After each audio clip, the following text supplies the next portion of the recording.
Welcome back to the Therapeutics Chronicles. I'm your host, Momen Wali, and in today's episode, we are unpacking one of the most important medications in cardiology and internal medicine, Carvedilol.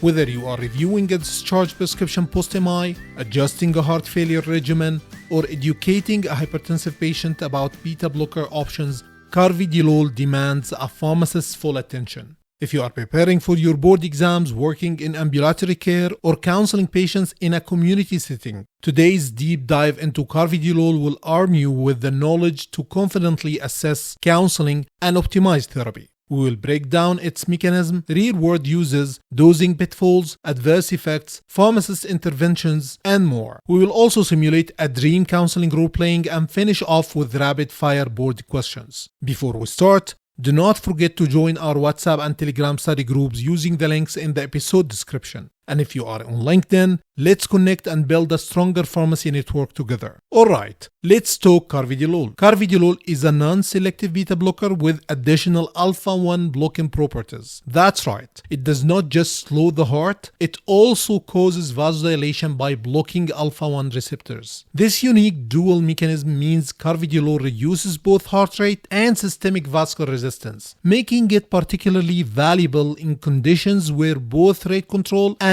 afterload reduction are needed. Unlike beta-1 selective agents like metoprolol, Carvedilol blocks beta-1 and beta-2 receptors equally, and its alpha-1 antagonism reduces peripheral vasoconstriction. This makes it especially useful in systolic heart failure and post-myocardial infarction care. In Canada, Carvedilol is indicated for heart failure with reduced ejection fraction, hypertension as a second-line agent, post-MI with left ventricular dysfunction. Although not first line for hypertension, it is often used when there is compelling cardiac comorbidity. It is not indicated for angina or arrhythmias as monotherapy. Let's get into dosing. Carvedilol is available in 3.125 mg, 6.25 mg, 12.5 mg, and 25 mg oral tablets. There is also a controlled release formulation in some markets, but in Canada, the standard immediate release is most commonly used. For heart failure, the usual starting dose is 3.125 mg twice daily, titrated every 2 weeks to a maximum of 25 mg twice daily for patients less than 85 kilograms, and 50 mg twice daily for those above 85 kilograms. This slow titration is critical. Starting too high can cause bradycardia, hypotension, or even acute decompensation. For hypertension, the starting dose is 6.25 mg twice daily with a typical maintenance range of 6.25 to 25 mg twice daily. Important administration note: Carvedilol should be taken with food to reduce the rate of absorption and the risk of orthostatic hypotension. Pharmacists must emphasize this when counseling. Now, on to the safety consideration that every pharmacist must watch for. Like all beta blockers, Carvedilol can cause bradycardia, hypotension, dizziness, and fatigue. Because of its beta-2 blockade, it can exacerbate bronchospasm in patients with reactive airway disease like asthma or severe COPD. It also masks typical symptoms of hypoglycemia such as tachycardia and tremors, which is a concern for patients with diabetes on insulin or sulfonylureas. However, it does not mask sweating, a unique clue patients should be to watch for. Carvedilol can worsen fluid retention in heart failure if initiated during decompensation. That's why it should only be started once the patient is euvolemic and stable. Worsening heart failure symptoms early in therapy should be managed with diuretic optimization, not abrupt discontinuation. And Carvedilol must be tapered gradually when discontinuing, especially in ischemic heart disease, to avoid rebound tachycardia, angina, or MI. From a monitoring standpoint, pharmacists should watch for heart rate, the goal to be above 50 beats per minute, symptoms of dizziness or orthostasis, worsening edema, or weight gain in heart failure. Let's walk through 5 real-world pharmacy scenarios involving Carvedilol. Case 1. A 70-year-old patient is started on Carvedilol 12.5 mg twice daily after a heart failure admission. You notice this is above the recommended starting dose. You contact the prescriber and recommend initiating at 3.125 mg twice daily. The physician agrees and thanks you for preventing potential hypotension and bradycardia.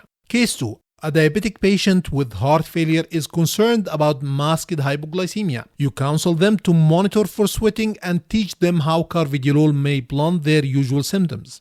Case 3.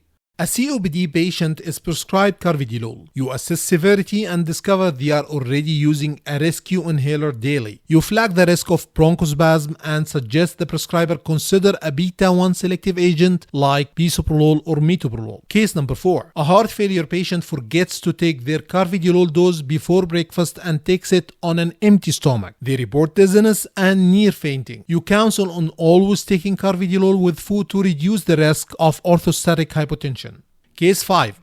A patient on Carvedilol for heart failure reports fatigue and dizziness. You review vitals and see their heart rate is 48 beats per minute. You contact the prescriber and the dose is reduced to 3.125 mg twice daily. You also screen for other rate-slowing medications like diltiazem or amiodarone. These cases show how pharmacists are pivotal in ensuring safe beta-blocker use. Let's pause for a quick word about university. If you are studying for BEBC exams or want real-world pharmacist-focused clinical teaching, university is the place to be. And our Telegram and WhatsApp groups, they are backed with high-yield questions, mentorship, and peer support. You will find the links in the episode description. Now, let's walk through a 90-second dream counseling session for Carvedilol. Remember, DREAM stands for directions, reasons, expected onset, adverse effects, and monitoring. Pharmacist: Hi Mr. Green, I see you are starting Carvedilol for your heart condition. Take 1 tablet twice a day, always with food. This helps reduce dizziness by slowing the absorption. This medication works by lowering your heart rate and blood pressure and helping your heart pump more efficiently. It does not work right away. It may take a few weeks to feel the benefits. Some people feel tired or dizzy when they first start. If you notice swelling in your legs, sudden weight gain, or if your heart rate feels too slow, let us or your doctor know. Do not stop the medication suddenly unless your doctor tells you to.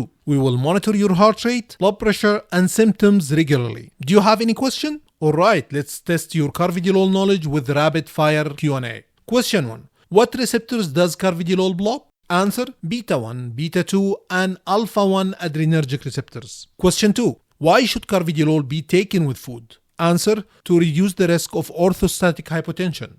Question 3. What condition can Carvedilol exacerbate due to beta-2 blockade? Answer: asthma or COPD. Question 4. What hypoglycemia symptom is usually not masked by beta blockers? Answer: sweating. Question 5.